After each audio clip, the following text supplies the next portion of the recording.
Rob, plenty to talk about this week, plenty going on, starting earlier this week with you extending your loan spell at Atkinson. How much have you enjoyed your time so far? Yeah, no, I've really enjoyed it. Playing games every week's what it's all about. And Atkinson have obviously given me that opportunity. And like I say, I've loved every minute of it. When you're not playing, do you kind of forget the value of playing games, and once you start playing, you value it even more? I suppose so, yeah. But there's no better feeling than 3 o'clock Saturday and 7:45 on a Tuesday night going out and playing football. It's what we're all in the game for.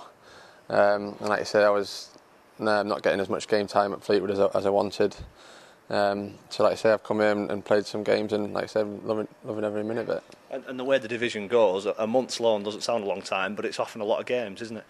Yeah, like Liam, like the gaffer said earlier, there's maybe 7 or 8 games in November, and I know there was 8 in October. Obviously, the Rotherham game got cancelled. So, like I say, the games are coming thick and fast, and it's great to be a part of. And after initial bit of kind of hitting the ground running and being thrown in for that game against Aldershot, you seem to have really got a good understanding with the players around you, people like Peter Murphy and Ian Dunbavin and Dean Winard.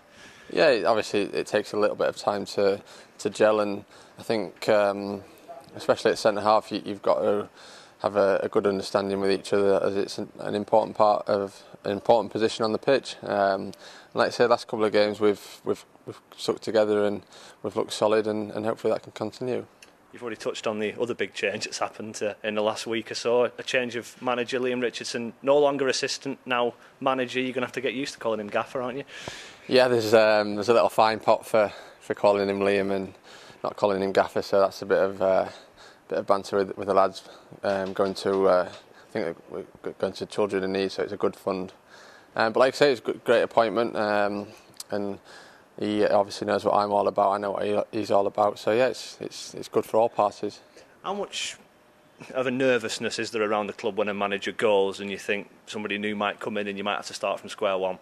Yeah, it's never nice. 9 times out of 10, when a manager's leaving, it's usually because they're getting sacked, not the other way around. But Paul Cook's gone to a good club in Chesterfield, and like I say, the gaffer Liam's coming, taking over here, and it's good for the club, and hopefully we can kick on again. And it certainly showed in the performance on Saturday that the players wanted Liam to do enough to get that job. You must have all been pretty happy when he told you.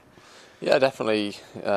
Obviously, it's a bit of a hectic week last week, and I think we only found out on Thursday that Liam was going to be taking over, and so preparation was a bit quick and what have you. So we all dug together. We knew what we had to do. We're all professionals, and we went out on Saturday and showed a good team spirit. And like I say, we played some good football at times and got the result that we all wanted. And now his first game in permanent charge is an FA Cup tie, and what looks on paper like a tricky trip to AFC Fylde. Yeah, there's no question about it. It's going to be a hard game. I know a couple of lads there that have been at Fleetwood, and one's on loan from Fleetwood, so they've got some good players. They've got experienced players. So we're going there knowing that we're in for a difficult game, and we're going to be 110% focused, and hopefully we'll get the win. It's a massive day for them. First time they've ever got to this stage of the competition. Yeah.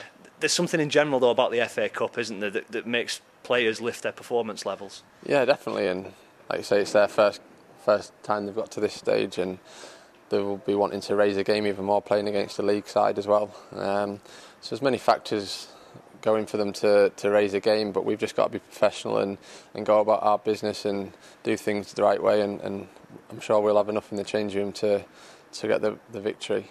Is there anything different you can do to prepare for an opposition that you wouldn't see every week perhaps?